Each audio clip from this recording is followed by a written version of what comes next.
喺泉州晉江嘅吳林，一條傳統嘅古村落，經歷咗600餘年嘅積澱，近100棟嘅古厝洋樓，記錄咗閩南地區從清末民初到新中國嘅建築風格演變，同一段段嘅僑鄉奮鬥史。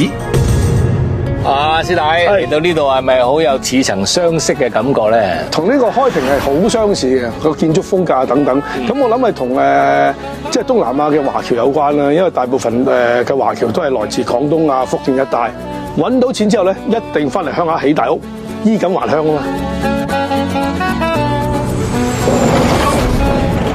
阿媽，我翻嚟啦！你睇下屋頂有啲圓形嘅屋頂，咁又有啲羅馬柱，啲露台啊、窗花咧都好有古羅馬嘅風味啊，同傳統嘅閩南建築嗰啲紅磚屋咧有啲分別啊。係，佢哋叫啲屋咧叫做番仔屋啊，因為佢哋閩南話形容啲喺海外翻嚟嘅人咧叫困啦，所以叫番仔屋。呢一個屋嘅屋主咧，喺1930年咧就已經揾西班牙嘅設計師設計呢間屋，喺菲律賓將鋼筋、水泥、木材運嚟呢度，哇！再揾呢個上海人嚟起，哇！呢度嘅建築風格咧都好前衛喎，我覺得咧十足十而家最興嗰隻工業風。其實附近咧都好多類似嘅樓嘅，咁因為當時起緊樓嘅時候咧，就發生咗抗日戰爭，咁變咗佢哋就停晒工，將啲裝修費啊、起樓費啊同埋自己身上嘅錢咧都捐晒出嚟做抗日。所以我覺得呢一批係最靚嘅爛尾樓，真係難得啊！心善人美，爛尾爛得更美，好詩好詩。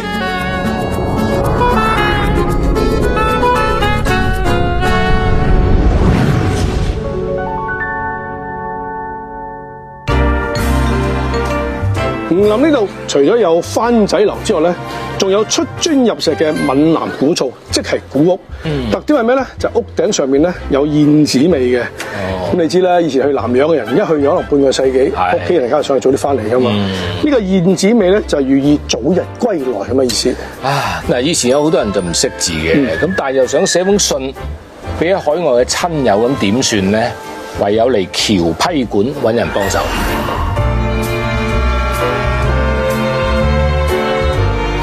老師你好，你好，老師。嗱，師弟，呢位就係僑批館嘅代書先生姜老師。姜老師你好，佢就負責幫人寫信嘅，然之後咧由僑批館就寄出去俾啲離鄉別井嘅親人。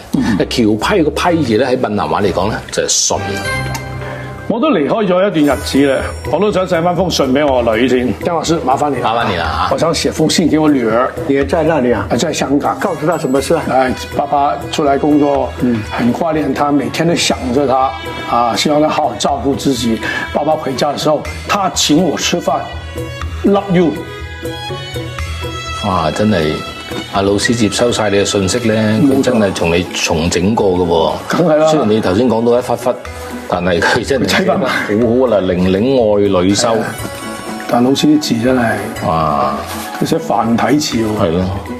其實師兄咁嘅喎，如果你兩邊都唔識字嘅話，其實佢係包埋讀信俾你嘅喎。其實哇！你頭先講咗幾句啫，佢都寫咗成版出嚟喎。咪咯。哇！犀利，淨係睇呢封信咧，完全睇唔出你個人係冇文化。完全係覺得我好叻。係啊，文言文啊。在外善自珍重，書不盡言，啟玄盡安。對，長輩寫給後輩的。咁就寫完啦。係啦，真係快脆。係啊，真係好感動嘅寫法。係，佢寫得非常之感動，唔係我嘅感動。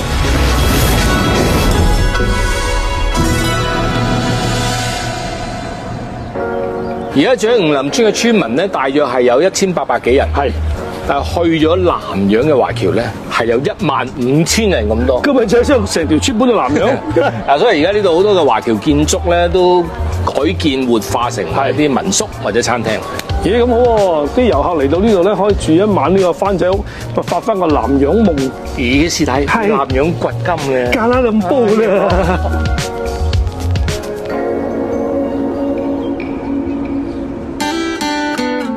嗱，師弟，咁個華僑咧外邊打工咧，都會翻嚟探下親嘅。佢哋通常咧都會帶翻一啲外地嘅文化翻嚟。例如咧，就係我幫你點咗佢呢杯拉茶，同埋我點咗嘅嗰杯個 B。哇！嚟啦嚟啦，估唔到喺呢度咧都飲到呢個嚇你啊南洋風味嘅嘢，凍拉茶。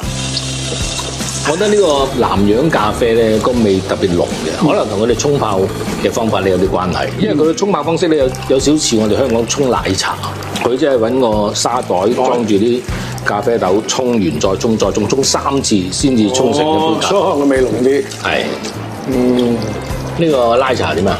佢 OK 喎。其實本身馬來西亞嗰個拉茶同我哋港式嘅啦，雖然係類似嘅嘢，但係佢嗰個茶葉都唔同嘅話。係，喂嗱，阿師弟，淨係飲杯咖啡咧，有啲齋咗啲。話晒咧，阿嫂都係福建人，你係呢個福建女婿嚟到呢度，帶你吃好嘢。飲杯先。